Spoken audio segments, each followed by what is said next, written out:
Hello everyone, welcome back to our channel dark diaries voice. இன்னைக்கு நாம் பார்க்க போகிற ஸ்டோரி என்னன்னா, ஆற்றங்கரைக்கு மணல் எடுக்க சென்ற வாலிபர்களுக்கு மணலை தோண்டி எடுக்கும்போது ஒரு உருவத்தை பார்க்குறாங்க. ஆனால் அந்த உருவம் மனுஷனே கிடையாது, பேய். அந்த பேய் இவங்களை பின்தொடர்ந்தும் வந்திருக்கு. அந்த பேய் எதுக்காக அந்த வாலிபர்களை பின்தொடர்ந்து வந்துச்சுன்னு இந்த ஸ்டோரியில் ஃபுல்லாக பார்க்கலாம்.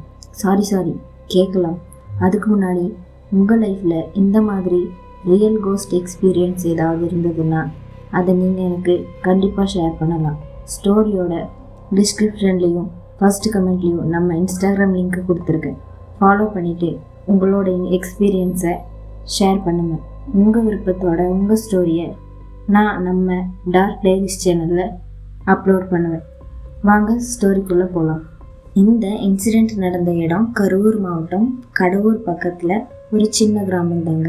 இந்த சம்பவம் சரியாக 2012 காலகட்டத்தில், அதாவது இப்போ இருந்து 15 வருஷத்துக்கு முன்னாடி நடந்திருக்கு. அந்த குறிப்பிட்ட அந்த கிராமத்தில் காவேரின்னு ஒரு பெண் இருந்தா. அவளுக்கு வயசு 21. அந்த பெண் ஒரு சின்ன ஓட்டு வீட்டில் தன்னோட வயசான அம்மா அப்பாவோட இருக்கா. இவங்க வீட்டுக்கு ஒரே பொண்ணு தாங்க. கூட பிறந்தவங்கன்னு யாரும் இல்லை. இப்படியே இவங்க வாழ்க்கை நல்லா தான் போயிட்டுருக்கு. காவேரி அந்த பெண் பார்க்க கொஞ்சம் அழகாக இருப்பாங்க. காவேரிக்கு பக்கத்து கிராமத்தில் ஒரு வாலிபர் மீது காதல் வயப்படுறாங்க. அந்த நபரோட பேர் அசோக். காவேரியும் அந்த நபர் அசோக்கும் 2 நாளுக்கு ஒரு முறை 3 நாட்களுக்கு ஒரு முறைன்னு காவேரியோட கிராமத்தில் ஒரு ஆற்றங்கரை இருக்குது. அங்கே போய் தன்னோட காதலை வெளிப்படுத்திட்டு இருக்காங்க.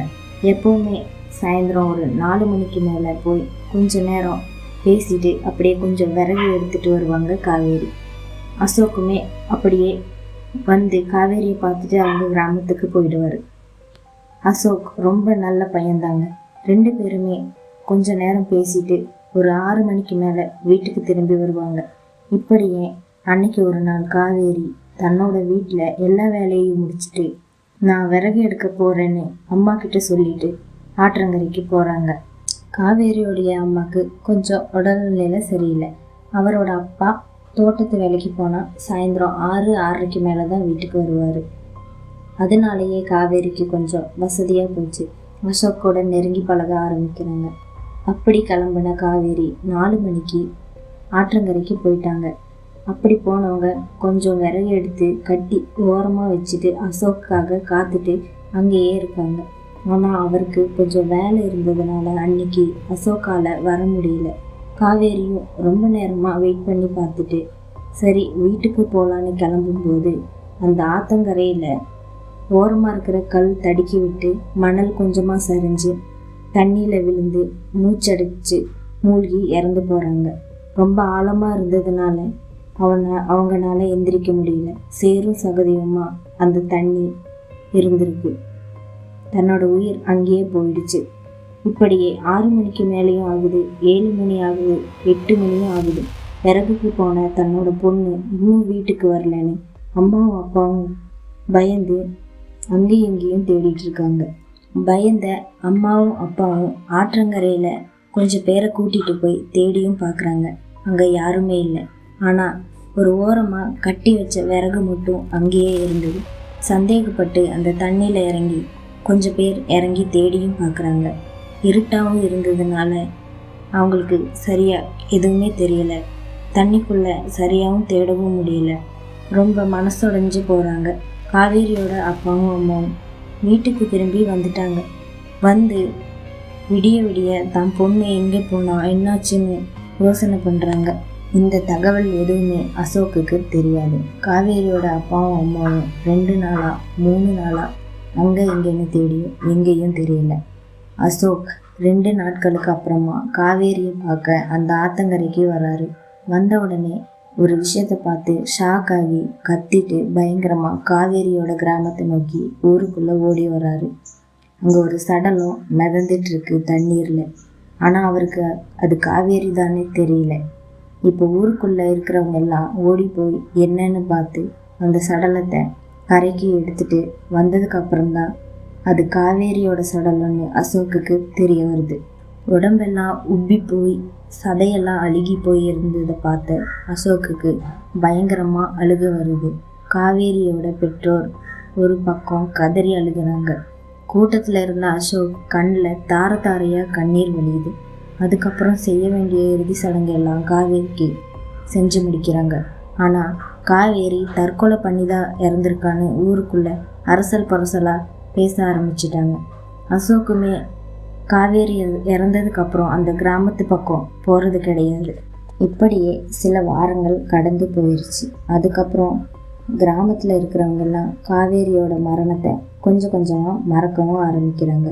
அந்த சமயத்தில் தான் ஒரு சம்பவம் நடக்குது. அன்னைக்கு ஒரு நாள் கிராமத்தில் இருந்த ராமசாமின்ற ஒரு பெரியவர் வயலுக்கு தண்ணி பாய்ச்சிட்டு இருந்தார். அப்போது சரியாக நேரம் 6 மணிக்கு மேலே இருக்கும். அப்போ திடீர்னு ஒரு பெண் அழுதுகிட்டே இருந்த மாதிரி சத்தம் கேட்குது. இவரும் யார் இது, அழுக சத்தம் எங்கிருந்து வருதுன்னு அங்கேயும் இங்கேயும் தேடி பார்க்குறாங்க. யாரையும் காணும். இவர் கையில் சின்னதாக ஒரு டார்ச் லைட்டு வச்சுருக்காரு. அதை போட்டு நடந்து போகிறாரு. அழுக சத்தம் வர அந்த திசையை நோக்கி ராமசாமி நடந்து போகும்போது அந்த உருவத்தை பின்னாடி இருந்து பார்க்குறாரு. ஒரு கல் மேலே உட்காந்துட்டு ஆத்தங்கரையை பார்த்த மாதிரி அழுதுட்டுருக்கு. அவரும் முதுகுப்புறமாக டார்ச் லைட் அடித்து யாருமா, யாருதுன்னு கேட்க அந்த உருவம் மெதுவாக எழுந்து நின்று இவரை திரும்பி பார்க்குது. இதை பார்த்த ராமசாமி பயந்து ஓடி வந்துட்டாரு. அடுத்துதான் இந்த விஷயத்த கிராமம் முழுசாக பேச ஆரம்பிச்சிட்டாங்க. இன்னொருத்தர் அந்த கிராமத்தில் நைட்டில் நடந்து வரும்பொழுது தனக்கு பின்னாடி யாரோ நடந்துட்டு பின்னாடியே வர்ற மாதிரி இருந்ததா சொல்கிறாங்க. அது காவேரியோட உருவம்தான், நான் பார்த்தேன் அப்படின்னு கூட சொல்ல ஆரம்பிச்சிட்டாங்க. இப்படியே ஊர் முழுசாக காவேரியோட ஆன்மா கிராமத்தை சுற்றி வலம் வர்றது தான் கொஞ்சம் கொஞ்சமாக நடுக்கத்தையும் பயத்தையும் ஏற்படுத்துச்சு. அதுக்கப்புறம் ஆற்றங்கரை பக்கம் யாருமே போகிறதில்ல. கொஞ்சம் கொஞ்சமாக அந்த சம்பவத்தை மறக்க ஆரம்பித்தாங்க. காவேரியோட நடமாட்டமும் கொஞ்சம் கொஞ்சமாக குறையவும் ஆரம்பிச்சுது. இப்படியே ஒரு 4-5 வருடங்களுக்கு கடந்து போயிடுச்சு. காவேரியோட ஆன்மா அப்படியே நடமாட்டத்தை நிறுத்திடுச்சுன்னு நினச்சி 5 வருஷத்துக்கு அப்புறம் அமைதியாக இருந்த அந்த ஆன்மாவை மீண்டும் திரும்பி வரப்போகுதுன்னு யாருக்கும் தெரியல. திடீர்னு அந்த கிராமத்து பக்கத்தில் இருக்கிற 5 வாலிபர்கள் ஆற்றுல மணல் எடுத்து விற்றா நல்லா காசு கிடைக்கும்னு பக்கத்து கிராமத்தில் இருக்கிற ஆற்றங்கரையிலெல்லாம் மணல் திருடி விற்கிறது தான் இவங்க வேலை. ரவி, மணி மற்றும் இவர் கூட இன்னும் 3 பேர், மொத்தமாக 5 பேர் பேசிக்கிறாங்க.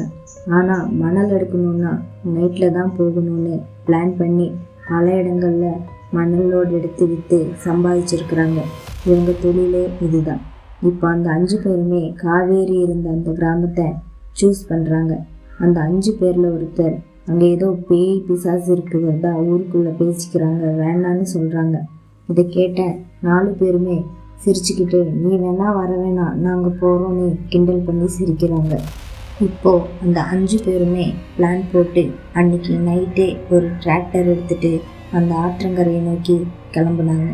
கிராமத்தை விட்டு வெளியே வந்ததும் சுற்றியும் ஒரே இருட்டாக இருக்குது. நாய்ங்க எல்லாம் ஒரு மூலையில் கூட்டமாக மூளை விடுற சத்தம் ஹெவியாக கேட்குது. சரியாக 11:30 மணி இருக்குது. அப்போது ரோட்டோரத்தில் இருந்த ஒரு பெரியவர் இவங்களை பார்த்து எங்கடா போகிறீங்க இந்த நேரத்தில்னு கேட்குறாரு.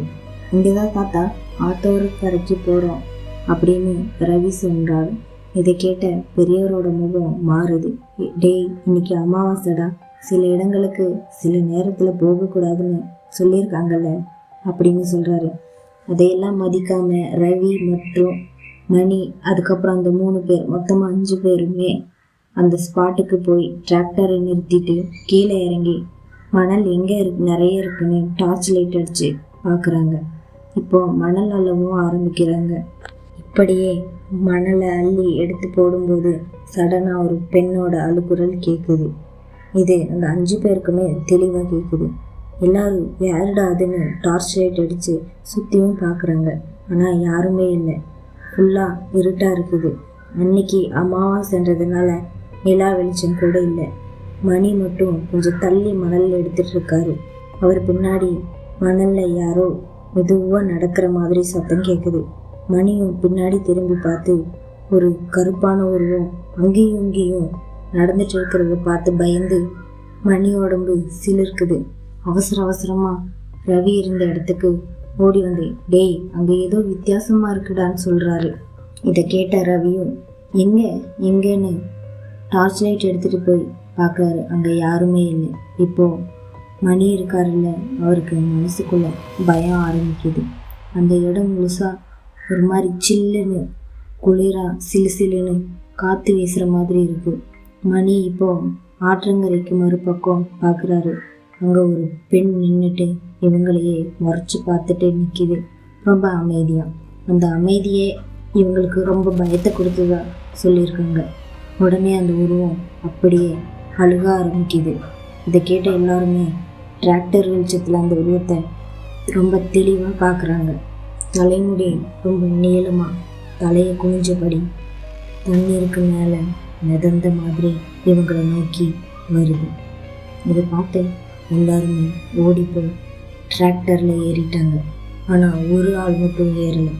யாருன்னு பார்த்தா மனிதாங்க. அந்த உருவத்தை பார்த்த அந்த பயத்திலேயே அதே இடத்துல மயங்கி கீழே விழுந்திருக்காரு. இதை பார்த்த ரவி இவனை எப்படி விட்டுட்டு போக முடியும்னு கீழே இறங்கி கொஞ்சம் தைரியத்தை வர வச்சுட்டு மணியை தரன்னு இழுத்துட்டு வந்து டிராக்டரில் போட்டு இப்போ எல்லாரும் ரவியோட வீட்டுக்கு கிளம்பி வராங்க. இப்போ எல்லாருமே ரவியோட வீட்டில் தான் தங்கியிருக்காங்க. ஆனால் யாருக்குமே தூக்கம் வரல. அந்த ஆற்றங்கரையில் நடந்த சம்பவத்தை நினச்சி எல்லாரும் ஒரு வித பயத்துலேயும் நடுக்கத்துலேயும் இருக்காங்க. இப்படி கொஞ்சம் கொஞ்சமாக விடியவும் ஆரம்பிக்குது.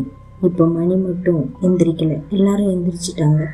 என்னாச்சுன்னு மணிக்கு பார்க்கும்போது ஹெவியான காய்ச்சல் அடிக்குது. இப்போ அந்த பெரியவர் நேற்று போவேண்டான்னு சொன்னார்ல, அவர் தானாக இவங்க வீட்டை தேடி வந்து, என்னடா நான் போவேண்டான்னு சொன்னேன்ல அப்படின்னு நக்கலாக சிரிக்க ஆரம்பிக்கிறாரு. ரவி அப்புறம் அவங்க ஃப்ரெண்ட்ஸ் எல்லாம் அந்த பெரியவர்கிட்ட என்ன நடந்துச்சுன்னு தெளிவாக கேட்கும்போது அந்த பெரியவர் சரியாக 5 வருஷத்துக்கு முன்னாடி காவேரின்னு ஒரு பொண்ணு அந்த ஆற்றுல விழுந்து தற்கொலை பண்ணிட்டான்னு சொல்ல ஆரம்பிக்கிறாரு. அப்படி சொல்ல ஆரம்பித்த உடனே தூங்கிட்டு இருந்த மணி சடனாக எழுந்து நான் தற்கொலை பண்ணிக்கலை அப்படின்னு கத்துறாங்க. வெறி பிடிச்ச மாதிரி நடந்துக்கிறாங்க. இதை பார்த்த எல்லாருமே அவனை பிடிக்க ட்ரை பண்ணுறாங்க. ஆனால் முடியல. எப்படியோ கட்டுப்படுத்தி பிடிச்சி தூணில் கட்டி வச்சுட்டாங்க. இப்போ அந்த பெரியவருக்கு தெளிவாக புரிஞ்சிருச்சு பேய் பிடிச்சிருக்குன்னு. உடனே அந்த பெரியவர் வண்டியை பிடிச்சி சுடலமாடன் கோவில் ஒன்று இருக்குது அந்த கிராமத்தில், அங்கே கூட்டிகிட்டு போகிறாங்க. அங்கே கூட்டிகிட்டு போன உடனே கோயிலுக்குள்ளே போகிறதுக்குள்ளேயே சுடலைமாடன் கோவில் பூசாரிக்கு அருள் வந்து அந்த மணி உடம்ப ஆக்கிரமிச்சிருக்கிற காவேரியோட தலைமுடியை பிடிச்சி உள்ள இழுத்துட்டு வராங்க. உனக்கு என்ன வேணும், இவனை எதுக்காக ஆக்கிரமித்து பின்தொடர்ந்து வந்திருக்கேன்னு கேட்கும்போது அந்த ஆன்மா, நான் இவனை கொல்ல வரல, இந்த மாதிரி என் காதலன்னு பார்க்க போய் அந்த ஆத்தங்கரையில் தவறி விழுந்து என் உயிர் போயிடுச்சு அப்படின்னு கதறி அழுகுது. நான் காதலிச்சவரை பார்க்கணுன்னு தான் வந்தேன் அழுதுகிட்டே சொல்லுது அந்த ஆன்மா. அந்த அருள் வந்த பூசாரி கிட்ட மணி உடம்புல இருக்கிற அந்த ஆன்மா என்ன சொல்லுதுன்னா, என்னோட கிராமத்தில் இருக்கிற பக்கத்து கிராமத்தில் அசோக்குன்னு ஒருத்தர் இருக்காரு, அவரை கூட்டிகிட்டு வர சொல்லுங்க, நான் அவனை பார்த்துட்டு நான் போயிடுறேன் அப்படின்னு சொல்லுது. பூசாரியும் அவனை கூட்டிகிட்டு வர சொல்கிறாங்க.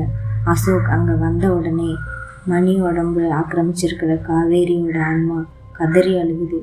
அசோக்கோட கண்ணிலையும் தாரையாக கண்ணீர் வலியுது.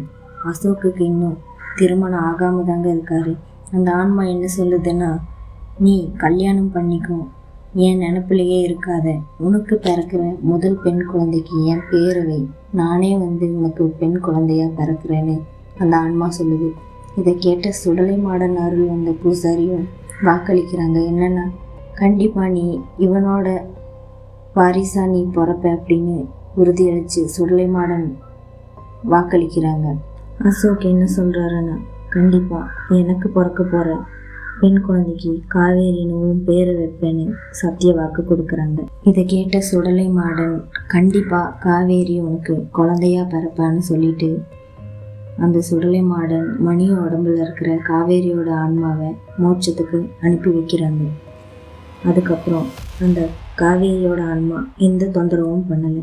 இதை நமக்கு ஷேர் பண்ண ரவி என்ன சொல்லியிருக்காங்கன்னா, அந்த பொண்ணு ரொம்ப பாவம், நாங்கள் மணல் எடுக்க போனதுனால தான் அந்த ஆன்மா எங்களை பின்தொடர்ந்து வந்து தன்னோட காதலனை பார்த்து பிள்ளையா பிறக்கிறேன்னு வர வாங்குச்சு, அதுவும் சுடலை மாடுங்கிட்டே வர வாங்குச்சுன்னு அப்படின்னு சொல்கிறாங்க. அதுக்காக நாங்கள் ரொம்ப சந்தோஷப்படுறோம்னு சொல்லியிருக்காரு ரவி. நான் கேட்டேன் ரவி கிட்ட, அவருக்கு மேரேஜ் ஆயிடுச்சான்னு கேட்டேன். அதுக்கு ரவி, எனக்கு தெரியல சிஸ்டர், இப்போ அவர் இங்கே இல்லை, வேற எங்கேயோ இருக்காரு, நான் கண்டிப்பாக பேர் வச்சிருப்பாருன்னு நினைக்கிறேன்னு நமக்கு சொல்லியிருக்காங்க. நீங்கள் கமெண்டில் சொல்லுங்கள், அவருக்கு திருமணமாகி அவருக்கு பிறந்த பெண் குழந்தைக்கு காவேரின்னு பேர் வச்சிருப்பாரான்னு. எனிவே, இந்த ஸ்டோரிக்கான உங்கள் கமெண்ட்ஸ் என்னன்னு சொல்லிட்டு, இந்த ஸ்டோரி உங்களுக்கு பிடிச்சிருந்தா நம்ம டார்க் டைரிஸ் சேனலை சப்ஸ்கிரைப் பண்ணிவிட்டு உங்கள் ஃப்ரெண்ட்ஸ் அண்ட் ஃபேமிலிக்கு ஷேர் பண்ணிக்கோங்க. பாய்.